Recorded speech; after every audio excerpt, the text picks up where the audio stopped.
Assalamualaikum warahmatullahi wabarakatuh. Teman-temanku dimanapun berada, seiman, sebangsa, dan setanah air Indonesia tercinta ini, semuanya yang ada di manapun kalian berada. Semoga kalian semua selalu diberikan kesehatan, iman yang kuat, rezeki yang melimpah, serta dijauhkan dari godaan makhluk yang tak kasat mata. Baik, berjumpa lagi dengan saya, Dian, di channel saya Laskar Santri Gaul. Nah, channel ini nanti akan menyajikan pengalaman dan cerita nyata yang tentunya berkaitan dengan horor, yaitu makhluk yang tak kasat mata. Di video kali ini saya akan bercerita tentang pengalaman pribadi yang dulunya ketika saya masih belum sekolah, dan pengalaman ini masih masih membekas dan masih saya ingat sampai saat ini, dan saya ceritakan ke teman-teman semuanya. Dan tentunya nantinya kita akan mencoba bersama-sama mengambil hikmah dan juga solusi secara agama. Baik, teman-teman, di video kali ini kita akan membahas tentang yang namanya Sadipo. Tentu teman-teman baru dengar ya, apa itu Sadipo? Ya, Sadipo itu adalah salah satu makhluk yang tak kasat mata yang sering disebut oleh warga di sekitar kampung saya, karena kebetulan saya itu tinggal di desa. Baik, lebih tahu, ingin tahu, atau sangat ingin tahu cerita selanjutnya, langsung saja kita mulai ceritanya. Oke,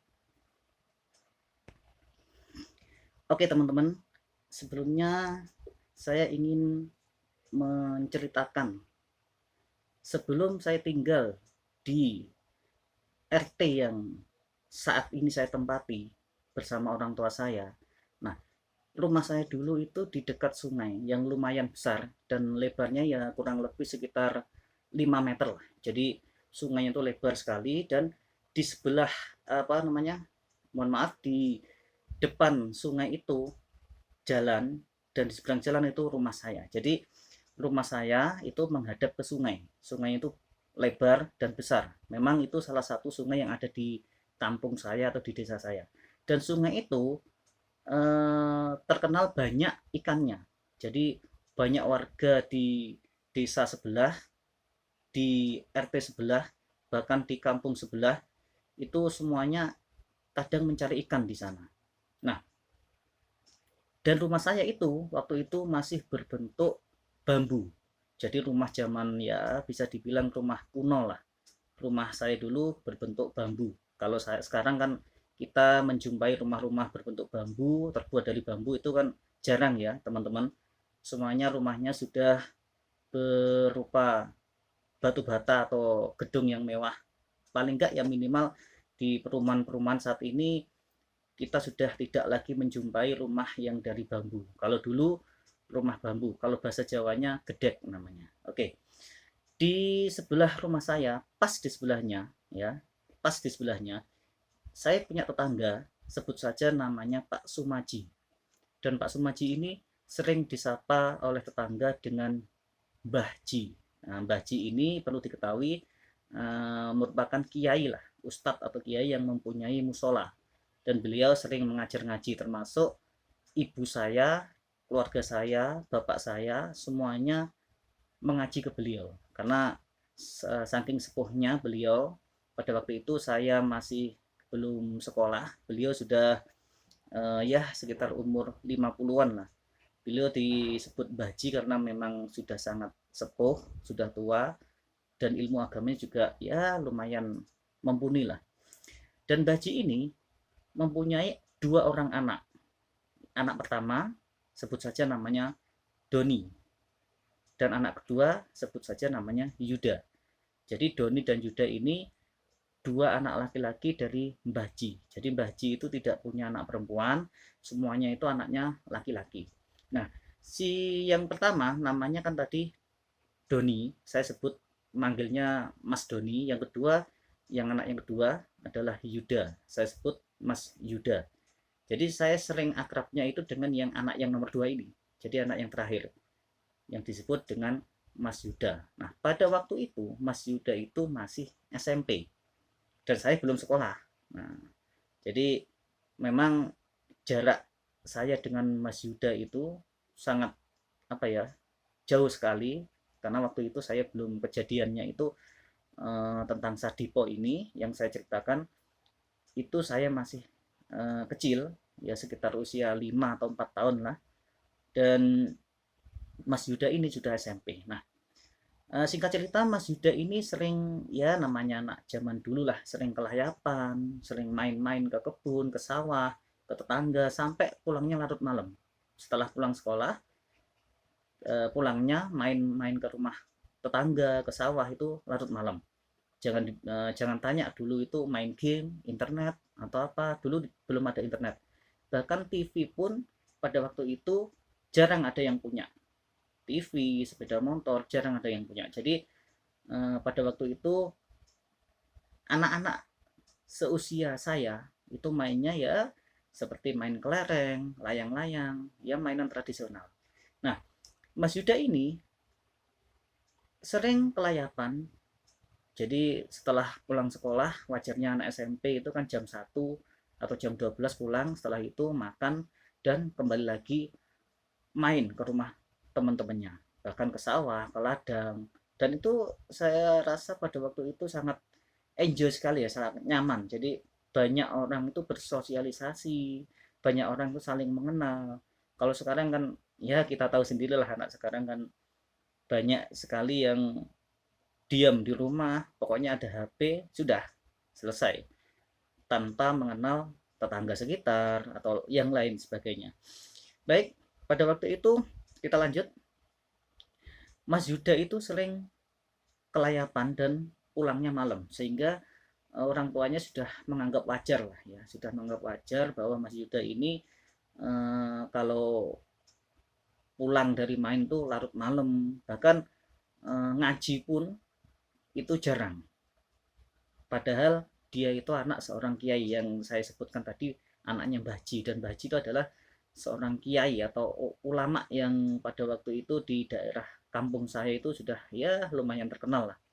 Dan ini sesuatu yang aneh sekali, ketika seorang anak kiai itu malah susah sekali untuk mengaji, tidak ada motivasi, tidak ada semangat. Padahal Mbah Ji sendiri itu mengajar banyak sekali apa namanya, santri lah, katakanlah santri-santri, mulai dari yang tua, yang muda, bahkan anak-anak itu banyak yang berguru ke beliau, termasuk ayah saya sendiri dan ibu saya sendiri pada waktu itu. Nah, oke, lanjut. Ketika itu kejadiannya saya masih ingat, yaitu Senin malam Selasa Kliwon. Nah, Senin malam Selasa Kliwon, karena orang Jawa pada waktu itu sering kalender itu hafal sekali, ada Pon, Wage, Kliwon, Legi, Paing ya. Jadi itu orang Jawa itu sangat hafal, termasuk saya pada waktu itu, waktu SD bahkan belum sekolah pun saya hafal. Oh, sekarang itu Senin Legi atau Kamis Wage dan lain sebagainya. Nah, pada waktu itu Senin malam Selasa Kliwon, Mas Yuda sampai larut malam belum juga pulang ke rumah. Ditunggu sampai jam 7, lanjut jam 8 sampai jam 9 malam. Bahkan orang tuanya juga bingung harus mencari kemana si Yuda ini. Nah, kakak yang pertama tadi, ya kakaknya yang anak pertama tadi namanya Mas Doni, juga bingung mencari di mana adik saya. Sampai tanya ke teman-temannya yang ya sekiranya sering kali dikunjungi oleh si Mas Yuda ini. Tapi jawaban orang tua dari teman-temannya ini mengatakan bahwa dia sudah pulang. Lanjut lagi cari ke sawah, di sawah juga tidak ada. Lanjut lagi cari di kebun juga tidak ada. Di pinggiran kali ditelusuri sampai melewati batas kampung. Jadi kampung saya itu dengan kampung tetangga itu sungainya itu memanjang, artinya sungai yang di rumah saya itu sampai tembus ke desa sebelah, bahkan sampai tembus ke laut selatan kalau ditelusuri. Jadi seperti itu.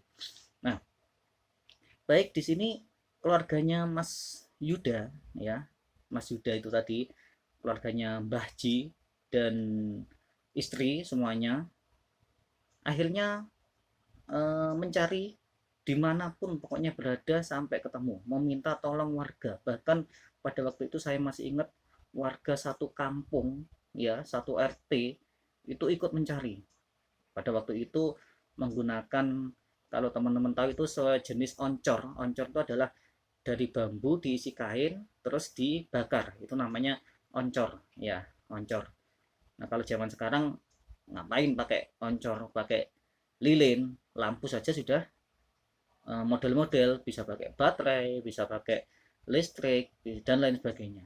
Zaman dulu lampu itu jarang, jadi pakai oncor ya, pakai oncor biasanya kalau dibuat malam takbiran seperti itu. Nah, ditelusuri di sungai-sungai, di sawah, tidak kunjung ada keberadaan dari Mas Yuda ini. Nah, sehingga sampai jam 9 malam lebih, bayangkan seorang anak kecil SMP pada waktu itu, jam 9 malam itu gelapnya, Masya Allah, sangat, ya bisa dikatakan pada waktu itu zaman saya masih kecil, jangankan jam 9 malam, habis maghrib saja sudah sepi sekali. Kalau sekarang kan banyak hiburan, bisa internet, bisa main game dan lain sebagainya. Kalau zaman dulu saya tidak bisa membayangkan lagi betapa sepinya pada saat itu. Sekitar tahun ya bisa dikatakan 1995 lah pada waktu itu. Tahun 1995. Oke, lanjut. Ketika itu sampai larut malam, jam 12, semua warga ikut mencari, tapi juga tak kunjung ketemu. Jam 12 malam. Pada waktu itu saya juga masih deg-degan, jadi takut, bercampur aduk lah, takut, juga merinding, juga nggak bisa tidur dan lain sebagainya. Kenapa? Karena bapak saya, ibu saya, bahkan mbah-mbah saya, kakak saya ikut mencari. Dan saya pada waktu itu anak kecil, harus ditinggal di rumah sendirian. Ngapain ikut mencari anak seusia saya pada waktu itu, 5 tahun atau 4 tahun, dan nggak ada gunanya, nanti malah hilang, jadi 2 kali mencari. Nah, hanya saya di rumah sendiri pada waktu itu dan semuanya ikut mencari. Nah, ceritanya sampai akhirnya Pak D saya, jadi saya punya Pak D, sebut saja namanya Pak Dewanto. Jadi Pak Dewanto itu saudara dari ibu saya ya, jadi saudara dari ibu saya nyebutnya, manggilnya Pak Dewanto. Pak Dewanto pada waktu itu menemui bapak saya. Nah, Pak Dewanto menemui bapak saya untuk dipertemukan ke Mbah Ji. Nah, ya, jadi Pak Dewanto menemui Mbah Ji melalui perantara bapak saya.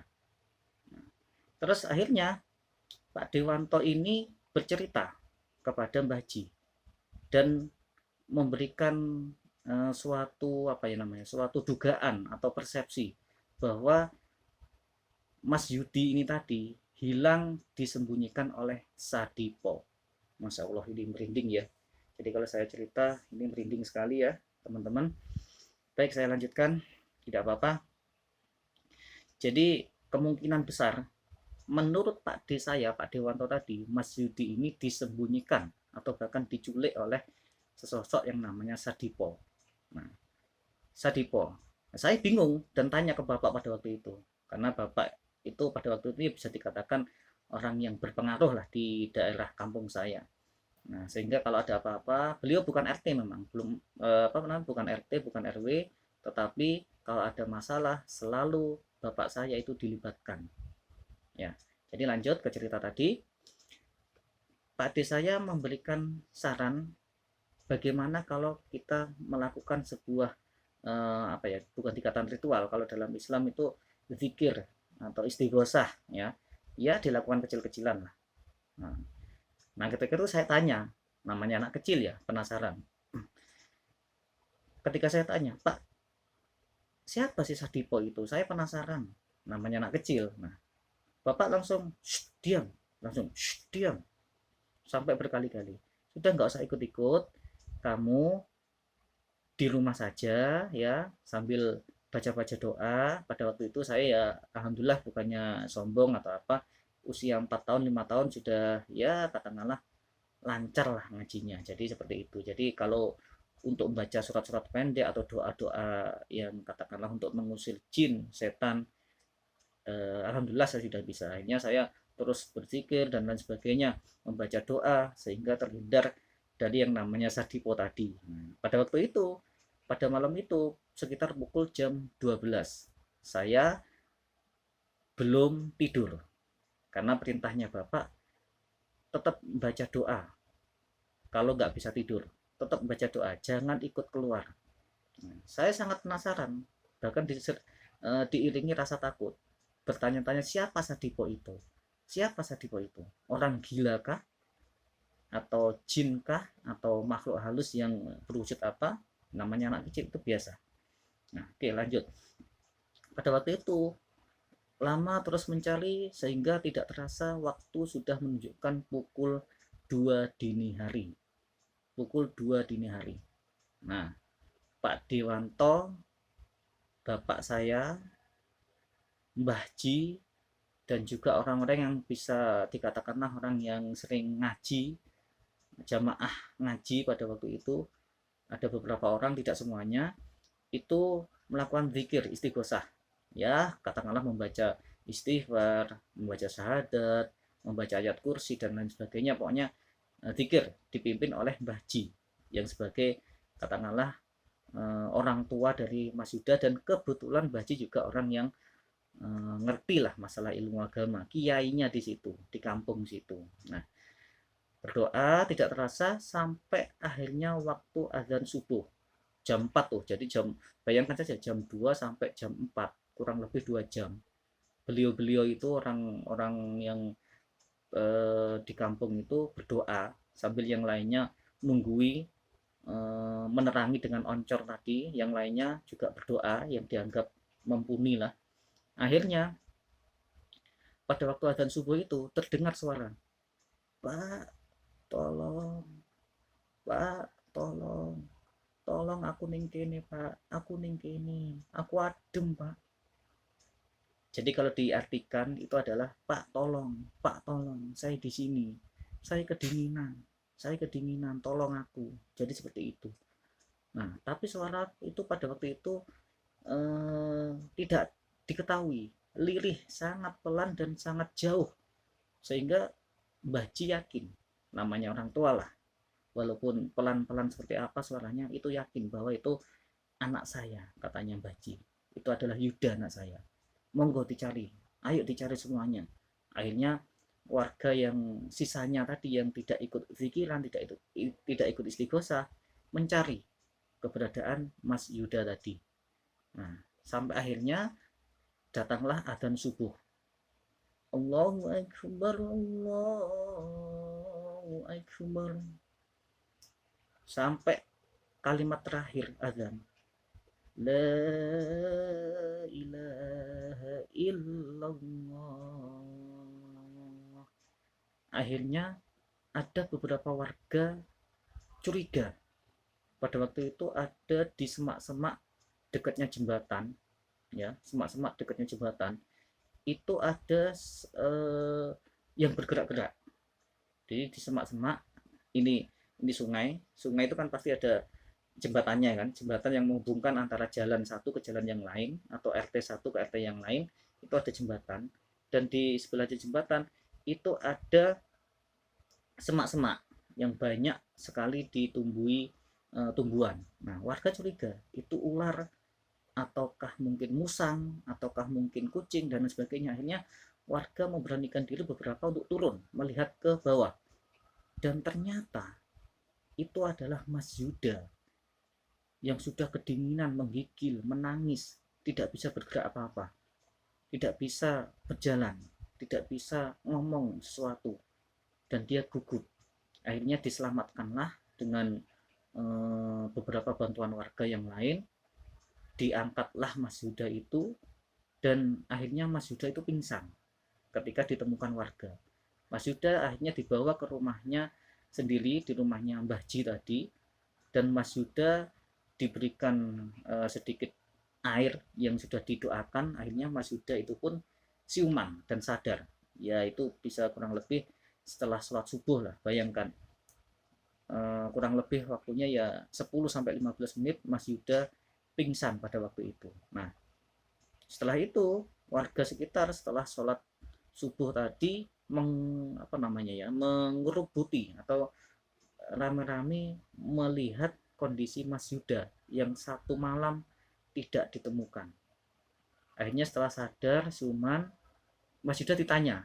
Oke, ditanya ya. Banyaklah orang yang kepo pada waktu itu. Nah, termasuk ditanya oleh bapak saya. Yuda, kamu dari mana saja? Kok sampai pagi dini hari baru ketemu? Kamu sembunyi atau gimana? Enggak Pak D, jawab Mas Yuda. Jadi Mas Yuda kalau memanggil ayah saya atau bapak saya itu dengan sebutan Pak D. Enggak Pak D, saya enggak sembunyi. Masa ini sudah pagi Pak D? Iya, ini sudah menjelang subuh itu. Dengar, banyak orang yang pikiran setelah sholat subuh. Saya kira ini masih setengah jam atau 1 jam. Loh, kok bisa? Sudah satu malam kamu hilang, dicari banyak warga. Kok ya kata kamu masih 1 jam? Padahal ini sudah bermalam. Coba hitung saja berapa jam. Kalau dihitung dari maghrib, jam 6 sampai jam 4 pagi, kurang lebih 10 jam kamu hilang. Begitu kata bapak saya. Nah, singkat cerita, Mas Yuda ini menceritakan ketika itu waktu maghrib, adzan maghrib, dia itu, ini flashback ya, flashback pengakuan dari Mas Yuda. Mas Yuda itu jalan-jalan ke sawah. Nah, sawahnya itu ada di sebelah seberang perkampungan. Jadi ini sungai yang saya ceritakan tadi ya, sungai, terus ini rumah-rumah. Di rumah yang terakhir ini ada banyak lahan kosong, sawah lah ya, sawah. Sawah, bukan lahan kosong, maaf, sawah ya. Sawah itu. Jadi di situ ada taman padi, jagung, dan lain sebagainya, pokoknya sayur-sayuran yang banyak di situ. Nah, Mas Yuda itu main-main di situ dan mau pulang ketemu adzan maghrib ya. Jadi adzan maghrib dia pulang. Di situ dia melihat seorang apa ya, kakek-kakek lah, seorang kakek-kakek yang membawa tongkat. Katanya, mau kemana nak? Saya mau pulang bang. Katanya kakek itu, bukan ini jalannya, kamu keliru, kalau di sini nanti nyasar kamu. Lu terus di mana kek? Ayo saya antarkan. Nah, karena Mas Yuda tadi ya mungkin setengahnya dia dipengaruhi oleh hal-hal gaib, akhirnya dia yang semulanya dia sudah yakin jalan ke rumahnya ke situ, akhirnya dia berubah arah dengan orang tua tadi, nggak tahu entah dibawa kemana. Nah, akhirnya Mas Yuda tadi sesampainya di rumahnya kakek tua tadi diberi makanan. Jadi diberi makanan, ceritanya diberi makanan banyak ya, mungkin ayam goreng atau sate atau yang lainnya, sehingga dia itu kerasan di situ. Jadi kerasan, makan kenyang, akhirnya dia kelelap tidur. Nah, kelelap tidur, dan akhirnya dia itu kelelap tidur ketika dia itu bangun-bangun sudah di sungai. Jadi seperti itu, sudah di sungai yang pada waktu kenyataannya tadi ditemukan warga di semak-semak belukar di dekatnya jembatan. Jadi seperti itu. Nah, sampai di sini keterangan ini diperkuat oleh Mbah Ji yang mungkin bisa dikatakan Mbah Ji ini juga punya mata batin atau mungkin punya sedikit kekuatan lah, sedikit kekuatan, bahwa beliau menjelaskan, kamu tadi sama kakek tua seperti apa wujudnya? Ya, pokoknya kakek tua ya. Dia pakai tongkat, dia ya sekitaran umur 70 tahun, dan dia pakai pakaian hitam, serba hitam, pakai tongkat. Terus terakhir kamu kemana? Katanya Mbah Ji ke anaknya. Terus diinterview, diinterogasi. Akhirnya Yuda ini nggak tahu lagi, setelah makan itu dia kenyang, ketiduran, ya bangun-bangun dia sudah pingsan, diselamatkan oleh warga. Nah, akhirnya Mbah Ji ini tanya ke Pak Dewanto. Pak Dewanto itu yang Pak D saya tadi ya, Pak Dewanto. Sebut saja Pak Dewanto. Jadi semua nama yang di sini saya samarkan ya, biar tidak terjadi fitnah atau apa, agar agar nanti cerita ini apa ya namanya bisa menghibur teman-teman sekalian. Jadi tanpa menguak siapa jati diri nama-nama tokoh ya, termasuk Pak D saya dan Mbah Haji, semuanya saya samarkan dan tanpa mengurangi atau menambahi cerita. Jadi saya lanjutkan, kata Pak Dewanto, itu bukan kakek-kakek Mbah. Nah, terus siapa? Itu adalah sesosok Sadipo. Wah, akhirnya satu warga gempar semuanya. Gempar semuanya. Siapa Sadipo itu? Siapa Sadipo itu? Orang gila kah atau apakah? Nah, pada waktu itu Pak Dewanto menjelaskan ke warga, mohon maaf Bapak Ibu, Sadipo itu bukan sosok orang atau manusia. Lah terus siapa? Pak Dewanto, Sadipo itu adalah sesosok makhluk tak kasat mata, bisa dibilang menyerupai jin ya, itu menyerupai genderuwo. Jadi aslinya sosok Sadipo itu adalah sesosok genderuwo yang tingginya itu setinggi pohon kelapa pada normalnya. Jadi kalau pohon kelapa 15 sampai 20 meter, ya seperti itulah tingginya Sadipo. Tetapi ketika dia menggoda manusia, mengajak manusia, dia itu sering usil kepada manusia. Itu dia apa ya? Mengubah dirinya menjadi orang. Ya, bisa kakek-kakek, bisa bapak-bapak atau yang lainnya, yang akhirnya tidak disangka-sangka oleh manusia. Jadi Sadipo itu adalah sesosok genderuwo yang aslinya tingginya itu setinggi pohon kelapa. Nah, akhirnya saya pada waktu itu mendengarkan merinding, dan pada waktu itu berbulan-bulan setelahnya itu, maka anak-anak yang seusia saya atau seusia SD dan SMP pada waktu itu, setelah maghrib mereka harus wajib pulang ke rumah. Jadi kalau orang Jawa dulu, kalau maghrib itu adalah waktunya sebelum maghrib ya, sebelum maghrib itu adalah waktunya setan. Kenapa? Pada waktu itu pergantian antara siang dan malam. Itu adalah waktu-waktu yang memang setan itu sangat menggoda manusia. Jin-jin itu sering berkeliaran. Makanya semuanya yang menonton, adik-adik yang sering kelayapan, bolehlah main, tapi ingat waktu sholat, ingat waktu beribadah bagi kalian yang muslim, ingat waktu apa namanya, sore hari, karena memang sore hari itu tidak untuk keluar rumah tapi tetap di dalam rumah ya.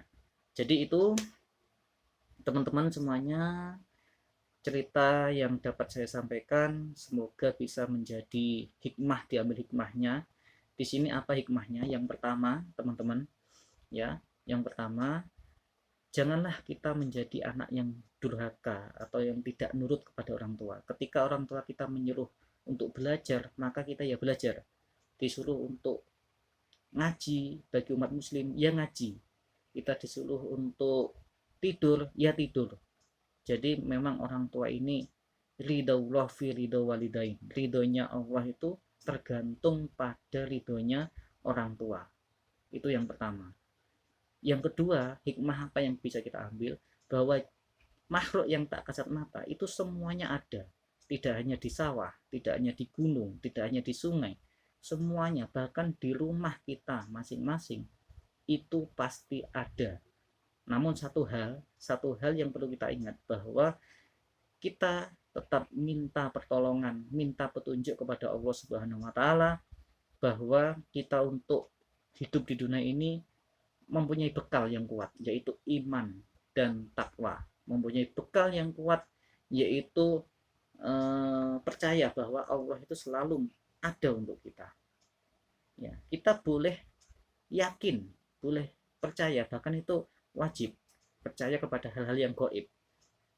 Jadi keliru kalau misalkan ada orang yang tidak mempercayai hal gaib, itu bahkan keliru, khususnya untuk umat muslim. Kenapa? Karena di surat Al-Baqarah sering kali kita baca di permulaan surat Al-Baqarah, hudal lil muttaqin, Apa itu orang mutakin? Apa itu kaum mutakin? Dijawab di ayat selanjutnya. Alladzina yu'minuna bil ghaibi wa yuqimunas sholata wa mimma razaqnahum yunfiqun. Jadi hudalil mutakin. Apa itu orang mutakin? Alladzina yu'minuna bil ghaibi. Salah satunya yaitu orang yang percaya atau meyakini adanya gaib. Gaib itu luas ya, teman-teman. Bisa surga, bisa neraka, bisa malaikat, jin, setan dan sebagainya. Jadi itu hikmah yang kedua. Kita harus yakin percaya memang hal-hal gaib itu pasti ada.